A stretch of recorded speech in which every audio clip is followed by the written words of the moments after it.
Muito bem. Então, agora começamos a nossa terceira parte da aula 2 do Laboratório de História.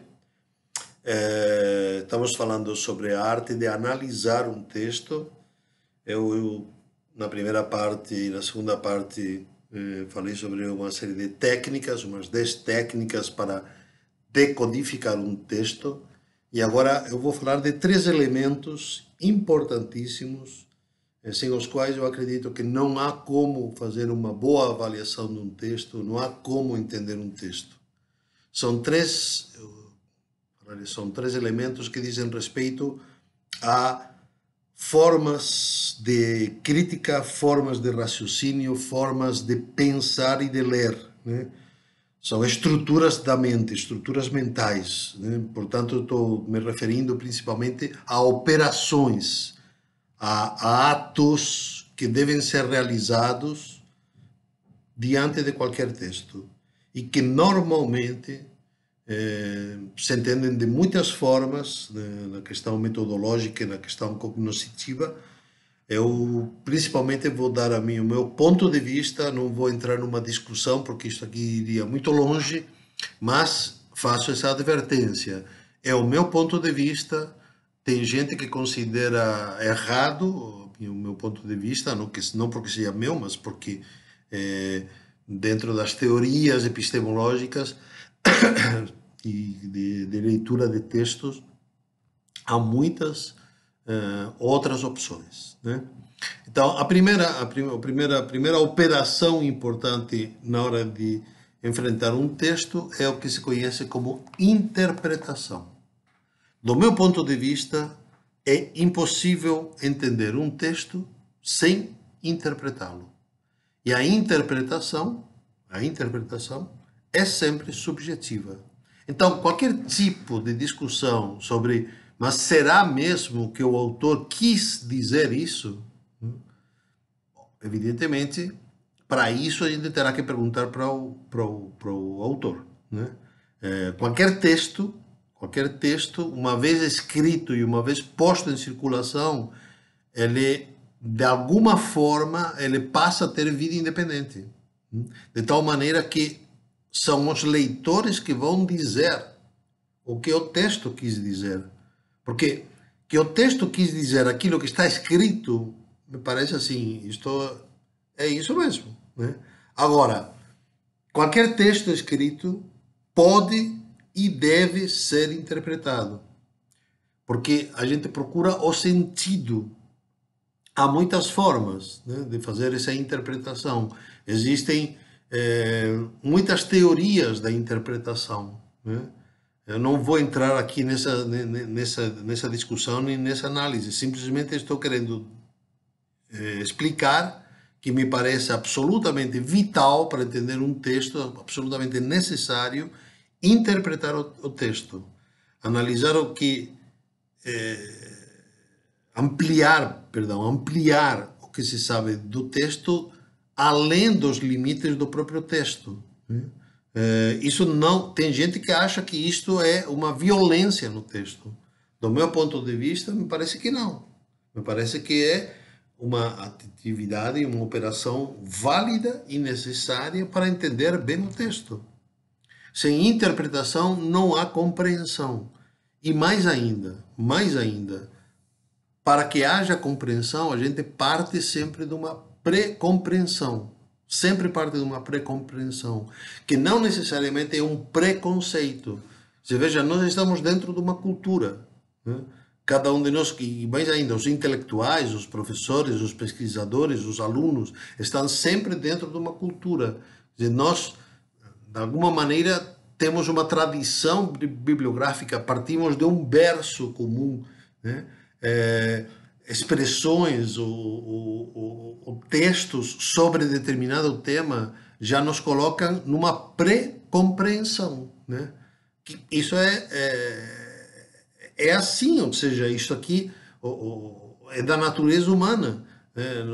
Claro, você pode ir sem nenhuma pré-compreensão, mas então fica muito mais difícil entender o texto e muitas vezes então o texto Aliás, um texto científico, um texto histórico, ele está em diálogo com outros autores e com outros textos. E a gente se conhece, está dentro desse diálogo e, portanto, já há uma pré-compreensão, né? Ou seja, o texto sempre tem uma interpretação que pode ir além daquela que foi dada pelo próprio autor. E isso é preciso ser feito. Segunda operação, é preciso identificar suposições, premissas, né, e fatos, né? Então, toda afirmação se faz em cima de fatos, né? Então, estamos falando dos historiadores. Toda afirmação se faz em cima de fatos.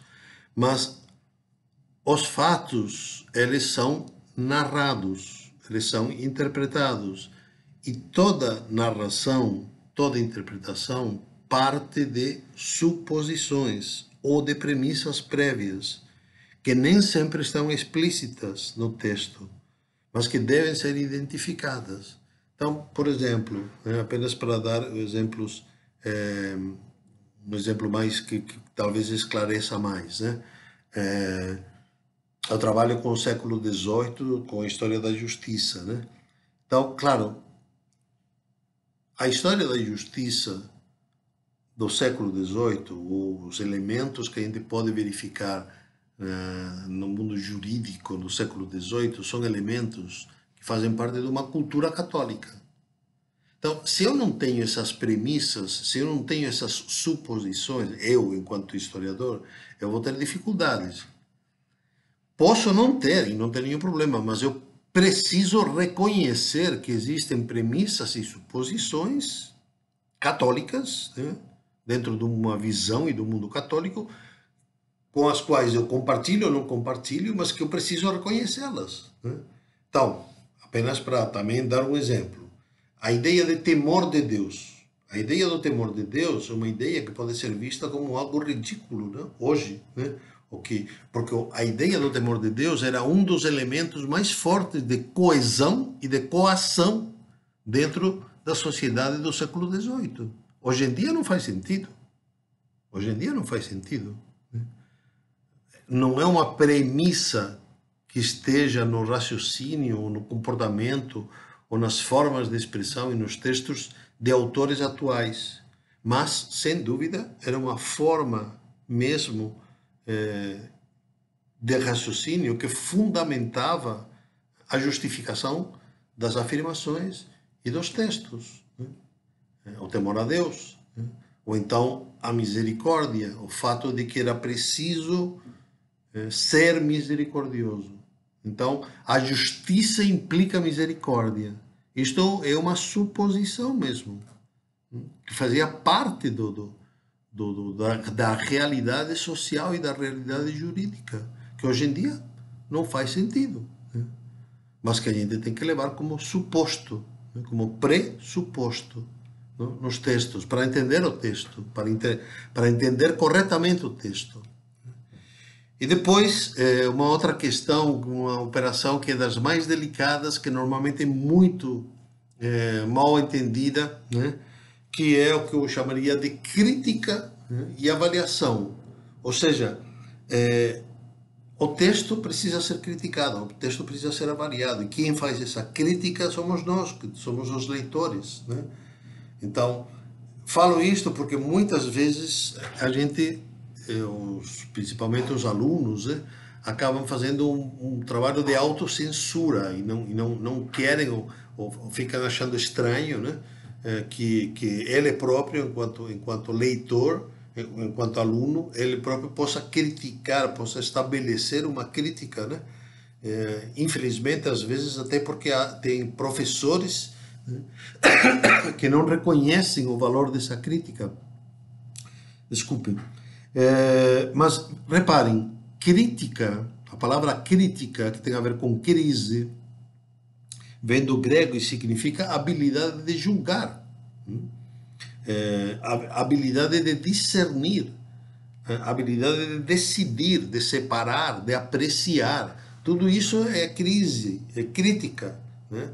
E por isso que se deu o nome de crítica, porque quando você está diante de uma série de elementos, você precisa criticá-los, você precisa separá-los, você precisa analisá-los e colocá-los em diferentes categorias, em diferentes classificações, né?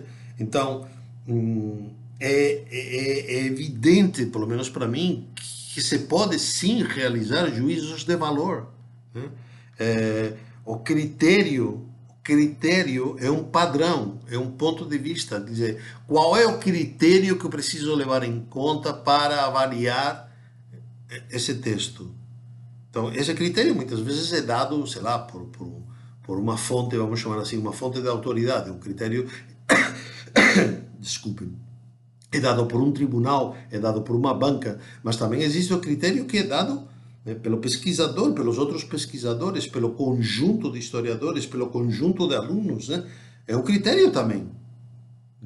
Esse texto não convence, ou esse texto deixou de lado considerar isto e aquilo, né? Esse texto é valioso, sim, né? Ou esse texto não é valioso, não tem valor nenhum, um texto pífio, um texto nímio, né? É preciso ter em conta o que é principal e o que é relevante em determinados assuntos, precisamente para fazer bem a análise crítica, para fazer bem a crítica, né? Esse texto acaba enrolando ou acaba deixando-se levar por intuições ideológicas ou por bandeiras, mas ele não entra, né? Ele não entra na crítica da documentação, ou ele não entra no que verdadeiramente é relevante ou é importante. Esse tipo de crítica e de avaliação precisa ser feito diante de um texto, diante de um documento. O que importa não vamos dizer assim, o que importa não é uma condenação do texto, né? O que importa é uma avaliação do texto, que muitas vezes implica uma condenação, infelizmente, né? Mas a avaliação é necessária de ser feita, né? Você precisa avaliar mesmo se o texto vale ou não vale, né? Se o texto é relevante ou não é relevante, né? Se o texto entra nas questões de fundo, nas questões que sempre foram discutidas na historiografia, ou então simplesmente o texto toca só tangencialmente e nem entra na discussão. Às vezes pode ser que um texto não entre na discussão porque não quer entrar na discussão e informa, e a gente pode reconhecer isso ou não, né? Mas haverá, se não entra nessa discussão, haverá outros campos onde entre em discussão. São relevantes esses campos ou ele está fugindo do problema? Tudo isso são questões relevantes, sim, que só podem ser feitas, primeiro, se houver uma boa interpretação do texto. Segundo, se houver uma clara identificação do suposto, das pressuposições, das premissas que fundamentam o texto, né? E aí, então, sim, se pode ir para fazer uma crítica relevante e necessária para qualquer texto. Então, essas são, me parece assim, as operações mais importantes para entender bem, para analisar bem um texto, né? E com isso eu encerro essa nossa aula número 2 sobre a arte de analisar, né? Eu espero que tenha ficado claro a nossa estrutura, né? Quer dizer, a primeira parte eu falei sobre 5 técnicas, né, que estão muito ligadas a olhar o próprio texto, as categorias, os termos, os conceitos que são utilizados. Também fiz isso na segunda parte, embora com uma análise mais com relação a técnicas, com relação a formas de expressão, a frases, né, a classificações, né, ou a relações causais, né, e nessa terceira parte os elementos próprios do raciocínio crítico, né, dos elementos realmente, operações de análise crítica de um texto. Com isso eu espero ter deixado claro a arte de analisar.